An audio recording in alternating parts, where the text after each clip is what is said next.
Okay, welcome everyone who's joined us for today's webinar entitled Love of Coaching. I'm Mike Smith, Network Development Lead for Coerver Coaching, and it's my pleasure to introduce our guests today, two greats from the coaching world. First, Arsene Wenger, acclaimed professional club coach with a history in France and Japan, and of course the English Premier League, where Arsene was the coach of Arsenal for 20 years. His tenure, including the invincible team of 2004, who made history when they won the Premier League without losing a single game. Arsene is now the Chief of Global Development for FIFA. Welcome, Arsene. Hello. And Alfred Galustian, co-founder of Coerver Coaching. For 40 years, Alf has been at the center of the development of skillful, creative attacking football and has delivered top-level coach education at 17 national federations and over 50 of the top professional clubs worldwide. So welcome, Alf. Thank you, Mike. It's great. Okay, so to our first question. You've both spent a lifetime in the world of coaching. Where did this love of coaching come from? Arsene? Well, I would say it comes from the fact, first of all, that I had a big passion for the game. And secondly, I must say that I had no coach until the age of 19. And after that, I realized when I got my first coach at 19, how big an influence a coach can have on your career. And I want just realized that maybe later when I couldn't play anymore, that I could have the same influence and help other people to develop as a player. Alf, from your perspective. I think, Mike, as a 7-year-old kid who loved the game, and then I think, like Arsene said, it's coaching is actually when you want to stay on the field, but your time's come as far as playing. So I think it's a natural extension. The other thing is, I kind of like to see improvement as a selfish reason, but it's nice to see that if you can do something towards excellence, and I know when you talk about this, what does that mean? But I kind of like that. And finally, again, another selfish reason is longevity, because I think if you love something, you're passionate, therefore you can do it, for many, many years. And I guess myself and Arsene at this young age are still doing it, right? Along the way, are there people who have inspired you, coaches or other people, mentors, who have made a difference in your coaching career? Well, I would say, I think when you're a coach, you have to be open-minded, and open-minded is, first of all, to absorb influences from other people. But as well, open-minded is always, like I've said, is to see how you can get better yourself by being open to all kinds of sciences that can have an influence on the development of people.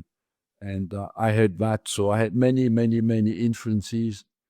And I was always interested in science and how can you be the most efficient by assisting people to develop their potential. Al, for you, people along the way who've inspired you?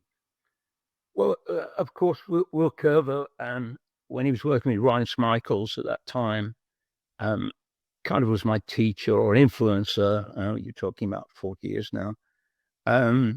So Dr. Peter Bain, who I met by chance 7 years ago, he changed the approach of how I design drills and how I design sessions.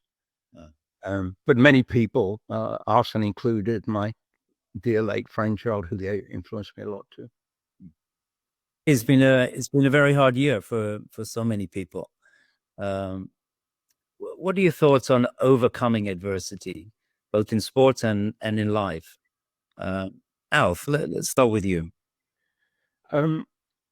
Mike, I'm still trying to learn. So I read some books which have sort of informed me. And so in this regard, I think two. One is by Professor Carol Dweck. She's at Stanford University, and it's called The Positive Mindset. And obviously, I'm going to keep it short, but basically, she says that people have got two mindsets. One's fixed, which basically a fixed mindset is I can't do any more than I'm doing, or some people are good and some people aren't, at academic, sport, etc. And the growth mindset where everything's possible with hard work. So I'm sort of, this is a beautiful book, and I'm putting those two sentences. And I think so. If this last year, and I think in sport, that positive mindset she talks about, and I would recommend that book. So there's another good book. It's called Grit. And it's by Angela Duckworth. And those two factors, one is a positive mindset, and the other one is persistence. You believe that you can get over it, and belief to get over it comes from your history.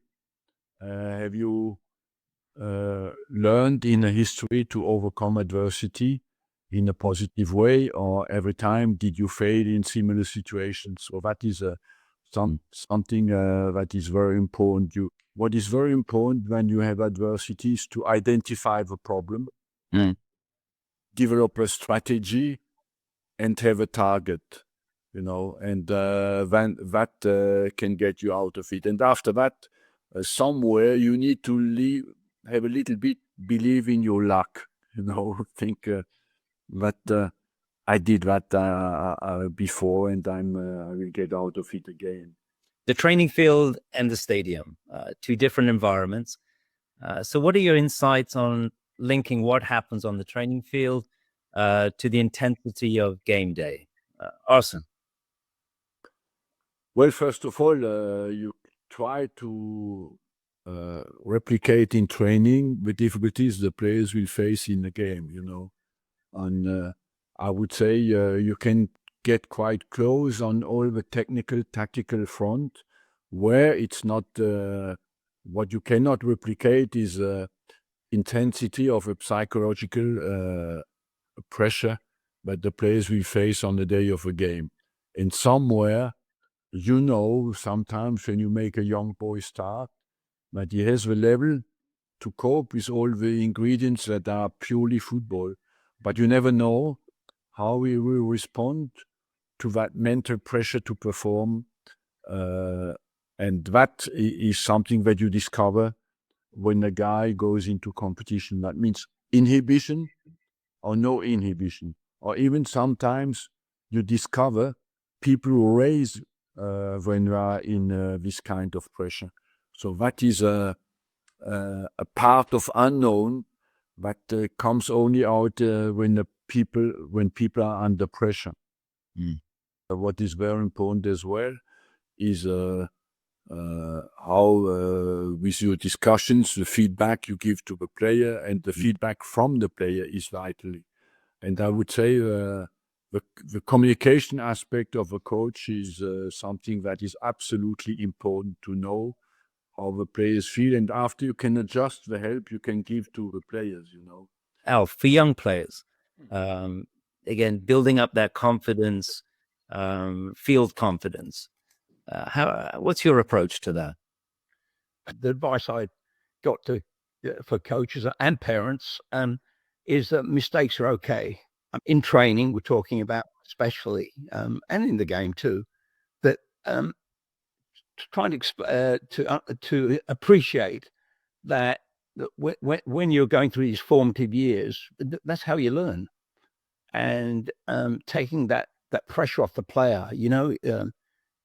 I go to many to watch my grandsons anyway, and the amount of coaching on the sideline. I mean, and the kids are afraid to do things. So I think first of all, mistakes are okay. Certainly today, like I've just said, the overcoaching is detrimental to creativity, because it's detrimental, because it's linked with fear.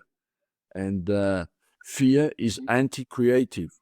And that's why it's very important to encourage individual initiative, because the players learn from their mistakes. They think, why did I lose this ball when I've taken a risky situation? You have to teach them to respect the game, but be capable to take risks. Mm. Your body has to obey completely to what you want to do.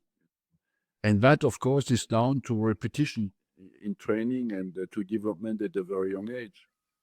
Player motivation, a much discussed topic in the coaching world. Your thoughts on how to motivate players and teams? Arsene, can we start with you?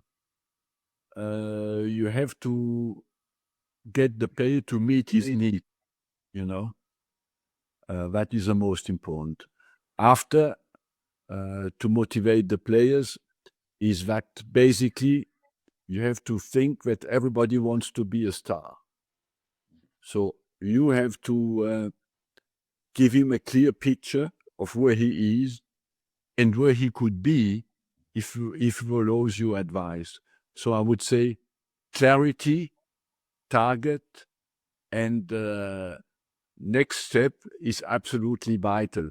As soon as the players feel that they don't develop anymore, you lose them. And of course, inside the team, the fact that you're capable to give a player a position where he meets his needs and can express himself.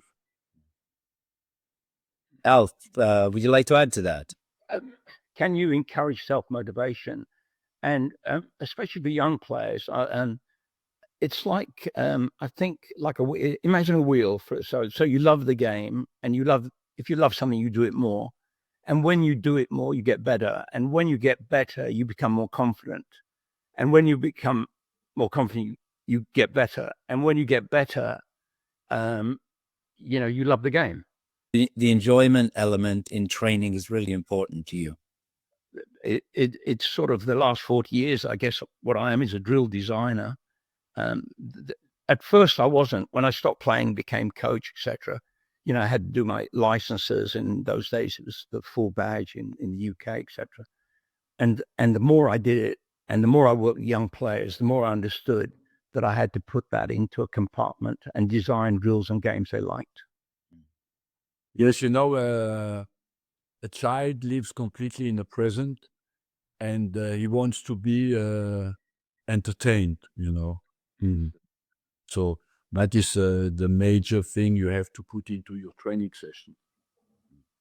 As we've talked about, there's many ways to play the game. And Alf, is there a particular team style of play you prefer, particularly for younger players?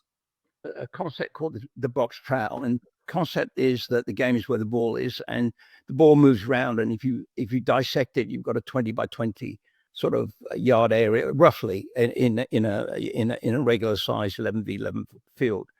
And within this field, you attack and defend. This area, you attack and defend. And it's not 11v11. It's 3v2, 5v1, 5v2, sometimes 2v1. And therefore, when the boys and girls are from 12 to 16, when they're playing in this 11v11, in your training, you're working on these little small groups. They have the individual core skills, hopefully, automatically wired, and then you introduce these small concept, these small sort of group play that moves around the field. But at the younger ages, I'd rather encourage my players to attack. One important aspect what I've talks about is the speed of availability, something that is very important around the ball, And to encourage that, it is very important that you favorize that by taking initiative and risks. And if the players are too much blocked in positions, they lose that. So that is very important to develop that. A common denominator has to be football and the interest of the game and the love of a game that you have. And after that, to favorize initiative, that the player has to feel that he plays at 100% of his potential. If you comes out and think I played inhibited or I didn't express myself, he loses the love of the game. We talked about the love of the game before. And somewhere you have to feel that you can express what is in you. But secondly, as well, you have to express what is in you by respecting the interest of the game. That's why I said sometimes to the players, I like the fact that you dribble, that you take initiative, but be careful. Don't betray the game. That means don't put your ego in front of the game, you know. But when I have the ball, I can always make decisions. Is that what the game wants, or is it something that my ego wants, you know? And to find that balance between taking risks, but as well, stronger than all that is the respect for the game. Once you can combine that in a team, that everybody feels he respects the game but expresses himself as well, you have a good chance to see good football. You're both interested in the topic of scanning in football. Could you explain what is scanning and why it's important for coaches to understand this part of a player's game? Arsene? If you make football as simple as possible, it is control the ball, make a decision, and execute the decision. But then we miss something, is what happens before you get the ball, you know. Scanning is take as many informations as you can before you get the ball to allow you to make the right decisions after. And that is a vital part of top-level players. And we realized that the top players, the players who played at the highest level, have more scanning. They take 6 to 8 times information of their environment in the 10 seconds before they get the ball. When he told me about this, I thought, wow, that fits in with what Dr. Bain has been saying about, you know, this the speed of thought and speed of decision making. Xavi, the wonderful Barcelona player, had 8.3 scans in 10 seconds. The other interesting thing, game related, and especially for young players, is, you know, because we're teaching young players possession, which I think is hugely important. But not possession for its own sake, because, you know, when you keep the ball, you've got to look forward for the forward pass. So it's a ratio of combinations in the forward pass. And in Jordat's study of these high scanners, let's call them the high scanners, from memory, the high scanners had nearly 80% more forward passes than the low scanners. And as a non-scientist, that makes sense to me. Yes, of course. So they saw so many more options, especially the forward pass, the most difficult pass to make, the killer pass. So I'm fascinated by this subject, and I thank Arsene for introducing me to it. I think it's developed between around the age 10, 11, 12, and the Norwegian professor agrees with that as well. When you start to play, where Alf is specialized in, you know, in the development of youth players, when you're a young boy, 5, 6, 7 years old, it's me and the ball, you know, and you don't want to see anything else. Every time you give the ball even to your partner, psychologically you experience that as a loss of the ball. So then it becomes me, the ball, and my partners. I realize that if I can make a pass to my partner, he can give it back to me. So I don't experience that as a loss anymore. And then it becomes me, the ball, the partners, and the opponents, you know. And that's where slowly you have to develop that, get your eye off the ball and look at your environment and analyze what's happening around you. So that's a very important step in the development of the players. I see people playing in the Premier League, they still play me and the ball.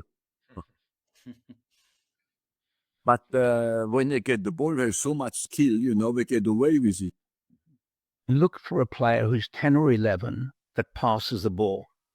And that kid is teachable. They can play 1v1. They've got a good first fight. They can do those things. But look for that kid that passes at 10. And exactly what Arsene said, you know, I mean, it's incredible. working with senior football too, that I think what he just said about me and the ball, and it's a beautiful thing too. I mean, I think something inside of you I'm trying to think of when I was 7 or 8 or 9.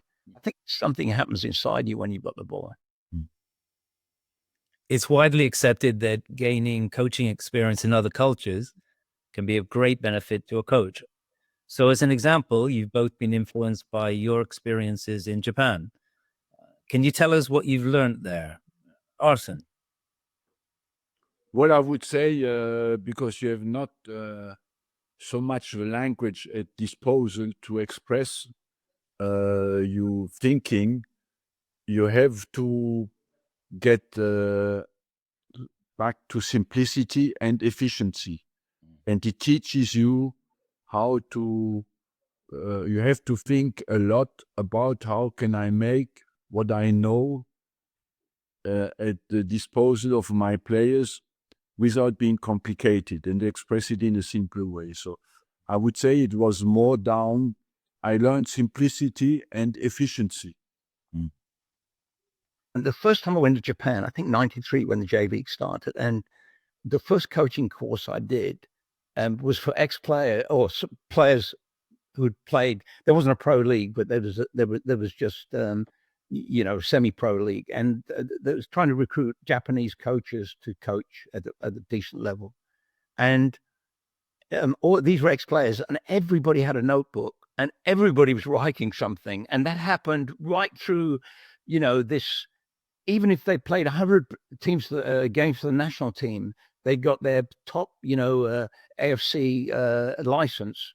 They had a notebook, and that attention to detail, I thought, wow, that and the focus because of concentration. Now there is a downside, is that with Japanese coaches, they want you to detail every part of your session.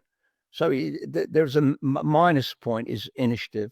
But I love that. The other one is that the courtesy and respect they have for teachers, and I've talked to Arsene about this before too, and often even as players, I mean, I've been in the dressing room when a young player, and it's an international player, would not go out of the dressing room until the captain, who's older than him, went out the dressing room, and in these days, sort of these words, example, culture, honor, behavior. I think all those things, I was influenced by Japan. Are there any other countries in your careers, other cultures that have impacted you in a different way? Or is football? No. Every country has its culture. When I arrived in England, when we were under pressure, for English, football became a fight. When you had absolutely to win, the first reflex was in England, it was a fight. In Italy, football is more a work, that you have to do well. In Spain, it's more a game with the ball, it's more tick-tack. And so every country, football reflects the culture. On and off for 12 years when Charles Houllier was the technical director of France. I worked with him in coaches education. And so the appreciation that the coaches under 14 were really important. They're often the least paid, and they sometimes have difficulty if they stay in that age group. And I think Gerald wanted to make sure that the best coaches, or some of the best coaches, work with the younger players. So I understood that. In Italy, my appreciation for defending, which I know little about, it's almost like an art for them. Or it's not an art. It's an important thing. But then, as a coach, if somebody's intent on defending, it's great for me because I'd like to figure out ways of breaking through that. So those two countries influenced me a lot. Yeah. Okay. We hear a lot about striving for excellence in sports. As coaches, what are your thoughts on excellence and how to develop it? What does it mean? Arsene? Football has a remarkable quality when you work like I did at the top level. the response to the quality of your work is immediate. So it's a fantastic education of rigorous attitude. And I would say that is important. And when you're in a job where you think you have to develop people, you have always to think when you come out, was what I did efficient? Did I give something to people where they expected? Did they come out and feel they are better before, after the session than they were before the session, you know?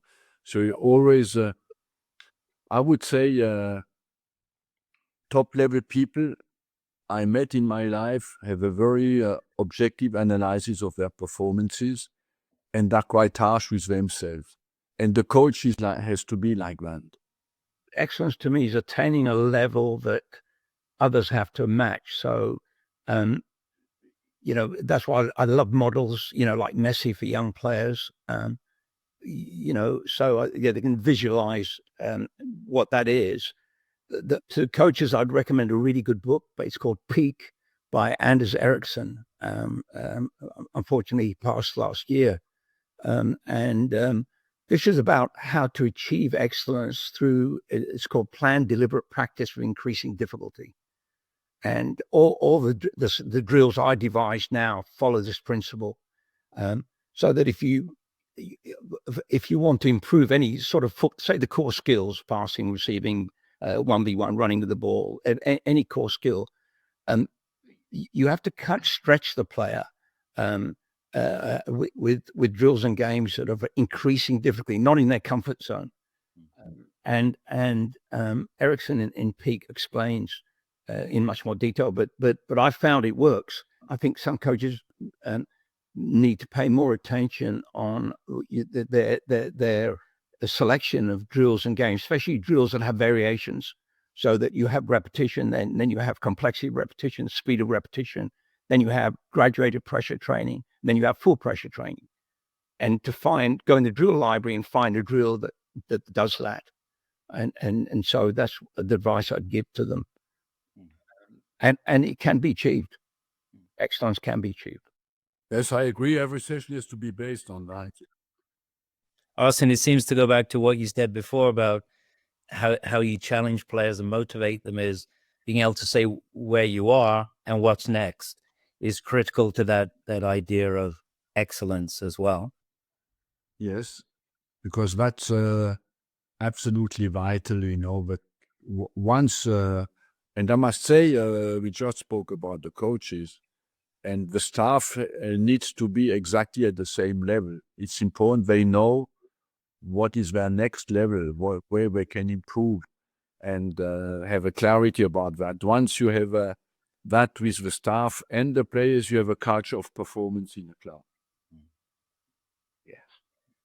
Over the years, you both must have crossed paths with many highly talented young players, of which some have gone on to be top players and others not. So why do some talented players make it and others don't?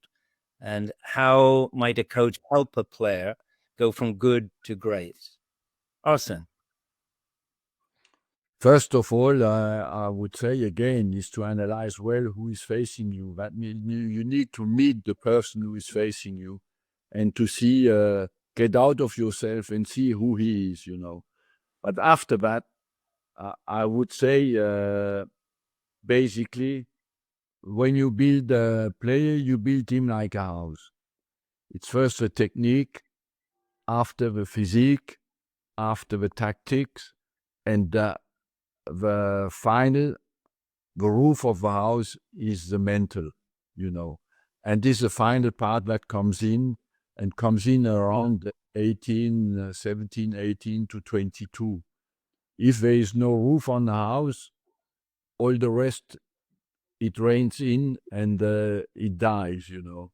So what makes the career of the player is the final part of a puzzle. It's that the mental aspect, to cope with pressure, to have the motivation, to be intelligent enough to analyze well what's happening on the pitch and to correct your mistakes, and as well to have what we call today a sociological environment that is helpful and not detrimental to you. And when all that is right, the talent can blossom, and I would say up to 18, 19, 20, you finish the player. After that, what plays a big part is his attitude, and what develops the player after is the quality of a competition, Alf, what's your advice to parents, particularly when they have a highly talented player? Let's say he's 9 years old. How do we help that player move forward? So, Mike, I think parents' expectations need to be managed at pro clubs, because a small percentage of kids who are at pro clubs actually go on to have successful professional careers. That's the first thing. But let's talk about why some players make it and some don't. Well, physicality changes at 12, 13, 14. So that's a factor, obviously. And are you consistent? I think consistency is really important. Not having one good game but playing well every week. I think that's another reason why some make it and some don't.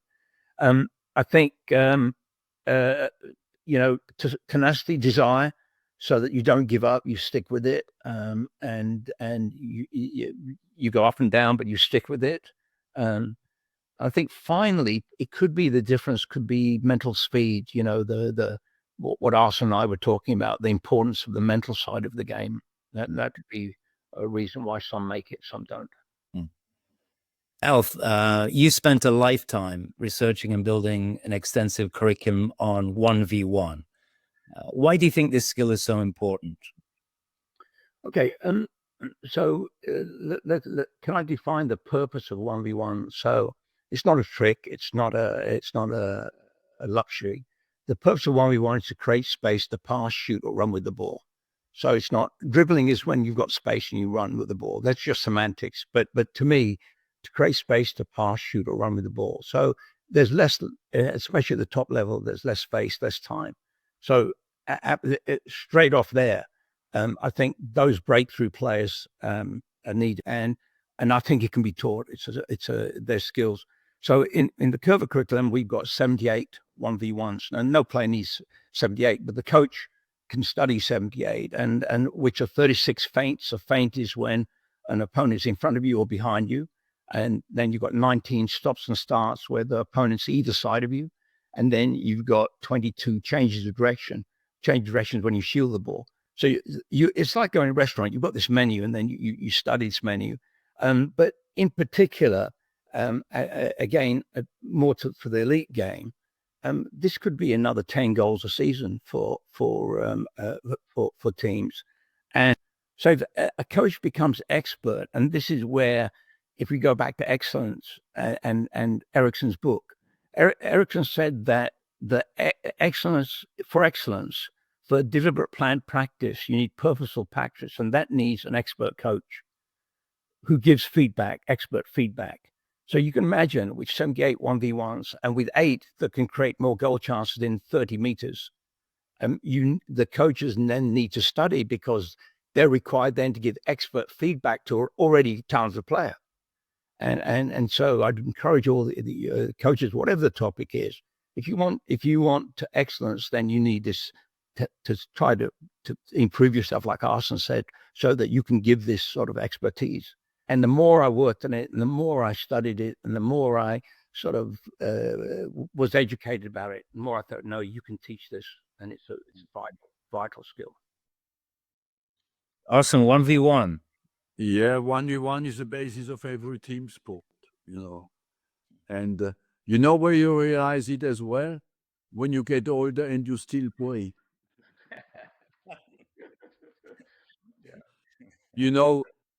When you face your opponent, or when you defend, oh my God, I am in trouble here. Or when you have the ball, oh, before I could pass him, I cannot anymore. And you see that your options are very limited. So any last words of advice to coaches, particularly to those just starting out? Alf? Yes, Mike. First of all, I think mentors are fantastic. If you find somebody like Arsene, with all that wisdom and all that experience. So try to find a mentor who's been in the game and can give you some advice. Secondly, be curious. Well, I'd like to thank Arsene especially because over the years, and it's since 93 that I first started talking with him about football, and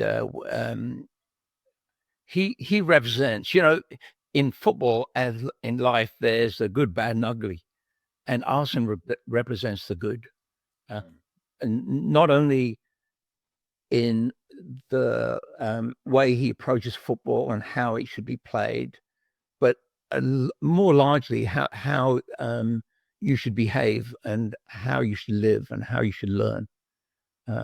So it's been fantastic again, just speaking with him. And as far as the Coerver program goes, Arsene's always shown a great interest in it, and that I appreciate very much.